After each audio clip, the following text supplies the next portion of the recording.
Hello, my friends. Welcome to YouTube channel. I am your host Indrani. Please subscribe my channel and press the bell icon button. Friends, मैं God से pray करती हूँ कि God मेरे हर listeners और subscribers की हर अच्छी मनोकामना पूर्ण करे। जय श्री राम। आप भी ज़रूर मुझे अपनी दुआ में याद रखिएगा। फ्रेंड्स, कल से हमारी आज से ही बल्कि दीपावली शुरू हो गई है, तो हर किसी को मेरी तरफ से हैप्पी दीपावली। आज की जो स्टोरी सेंडर है उनका नाम है विजय कुमार। विजय कुमार फ्रॉम उड़ीसा। मैं उड़ीसा का ही एक छोटे से सिटी में रहता हूँ। उस सिटी का नाम है बिरमित्रापुर। यहाँ पर एक कॉलेज है जिस कॉलेज का नाम है श्रम शक्ति कॉलेज। इस कॉलेज में आर्ट्स एंड कॉमर्स का ही पढ़ाई की जाती है, साइंस नहीं है। मैंने भी कॉमर्स का एडमिशन ले लिया उस कॉलेज में, क्योंकि मेरे काफ़ी फ्रेंड्स उस कॉलेज में पढ़ते थे। मुझे भी बहुत अच्छा लगा, खुशी हुई कि मैं उस कॉलेज में जाऊंगा। पहली बार कॉलेज में पढ़ने जा रहा था, उसके लिए तो अलग खुशी थी। लेकिन वो कॉलेज काफ़ी वीराने में थी, एकदम आबादी से दूर थी। वहाँ पर बिल्कुल भी घर बार कोई गांव, बहुत दूर दूर छोटे छोटे घर गांव दिखता था। वो कॉलेज थोड़ा सा ऊपर था और उसके कुछ करीब थोड़ा सा दूर जाने से ही एक चर्च है। उस चर्च में बल्कि कभी कभार बहुत भीड़ लगी रहती थी। बाकी कॉलेज के सामने से आना जाना कुछ बस किया करते थे, क्योंकि हमारा कॉलेज पार करके एक छोटा सा गांव आता था। करीब करीब 1.5 घंटा का दूर से एक गांव आता था, उसका नाम था झुरमुर। हम लोग वहाँ पर पढ़ाई करते थे अपना। हर बच्चा वहाँ पर क्लास नहीं करने आता था। कई लोग प्राइवेट एग्ज़ाम्स भी दिया करते थे। एक रोज़ हमारे कॉलेज में फंक्शंस होने का सब अरेंज किया गया। मैं और मेरे 3 दोस्त काफ़ी खुश थे। फंक्शन में हम लोग डेकोरेट कर रहे थे, अपने अपने कई क्लासों को भी हम लोग डेकोरेट कर रहे थे कि वहाँ पर हमारा फंक्शन होगा। इस बीच काफ़ी रात हो गई। रात होने की वजह से हम लोग सोचे कि अब घर चले जाते हैं, क्योंकि रात के 10 बज गए थे। मेरे घर के तरफ मेरे साथ कोई भी जाने वाला में से नहीं था। हर किसी का दूसरे तरफ ही घर हुआ करता था। मैं राइट साइड जाने वाला था तो ये लोग लेफ़्ट साइड जाने वाले थे। मेरे 3 दोस्त एक साथ एक बाइक में चले गए और मैं अपने बाइक में आने लगा।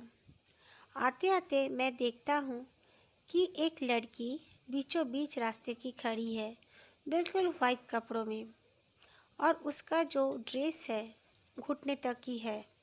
लंबे लंबे बाल खुले हुए हैं। मैं पूरी तरह हेडलाइट से देख पा रहा था। आसपास में काफ़ी बड़े बड़े पेड़ हैं।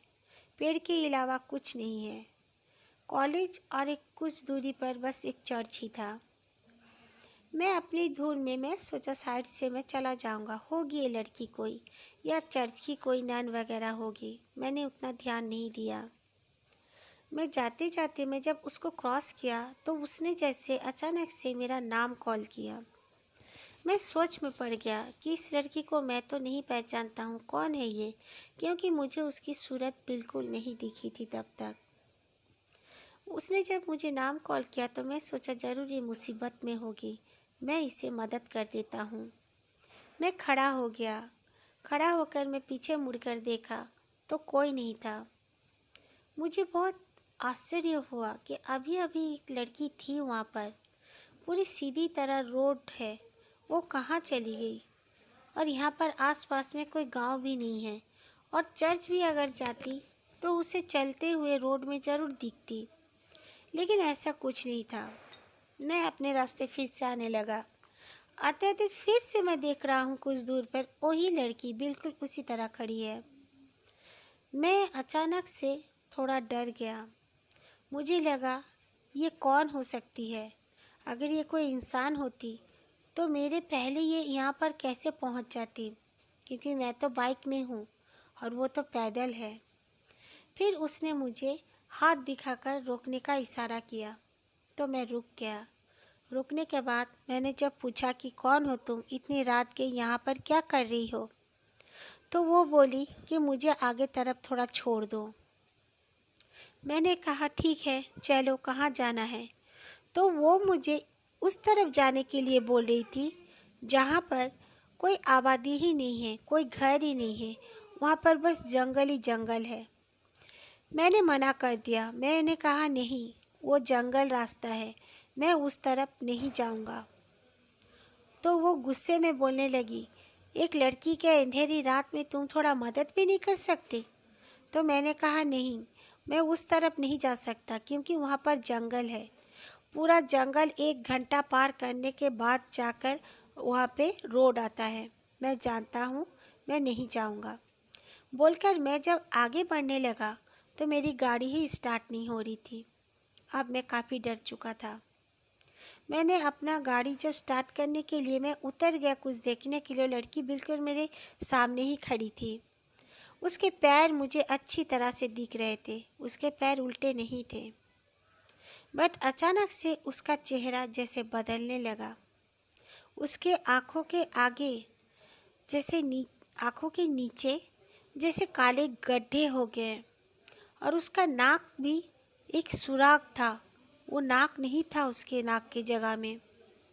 उसके दांत भी काफ़ी बड़े बड़े हो गए थे और वो मुझे अजीब नज़रों से देखकर हंस रही थी। मैं डर के मारे कांपने लगा और गाड़ी वहीं पे छोड़ के मैं चीखते हुए चिल्लाते हुए आगे की तरफ दौड़ने लगा। बट आसपास में थोड़ी ना किसी का घर था या कोई था जो मुझे सुन पाता। मैं बस दौड़े जा रहा था, क्या करूँगा कुछ समझ नहीं आ रही थी। फिर से मैंने देखा वही लड़की मेरे आगे खड़ी हुई है। अब की बार मुझे और सहन नहीं हुआ। मैं सोचा कि शायद आज ये मेरा खून पी जाएगी। और वो लड़की का कमर मेरे तरफ था। वो पीठ दिखाकर खड़ी हुई थी। मैं तब खड़ा हो गया, क्या करूँगा कुछ समझ में नहीं आ रहा था। वो मेरे तरफ पीछे घूमकर खड़े होते होते ही मेरे और उसने अपना सर घुमा दिया, अपना गर्दन को घुमा दिया, खुद पूरा नहीं घूमी। मुझे ये देखना था कि मैं बेहोश हो गया। उसके बाद क्या हुआ मुझे कुछ नहीं मालूम। फिर जब मुझे होश आया तो मैंने देखा कई लोग मेरे आमने सामने खड़े हुए हैं और वो लोग मुझे पूछ रहे हैं कि आपको क्या हुआ है।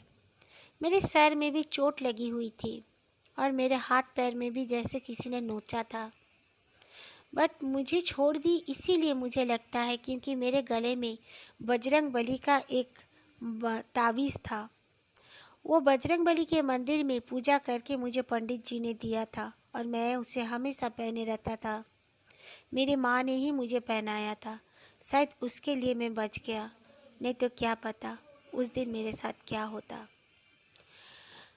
Okay, thank you friends. अगर आप लोगों को मेरी स्टोरी अच्छी लगी तो प्लीज़ फीडबैक देना। और बाय द वे, एक छोटा सा बच्चा जो कि कूल गेमर, वो गेम खेलता है तो उसके वीडियो वो अपलोड्स करके वो भी सेंड करता है, तो प्लीज़ उसे भी सब्सक्राइब कर दीजिए। मैं अपने कमेंट बॉक्स में ही उसका लिंक देकर रखूँगी। प्लीज़ प्लीज़ फ्रेंड्स, उसको ज़रूर से ज़रूर आप लोग सब्सक्राइब कीजिए और उसको थोड़ा सा आगे बढ़ाइए।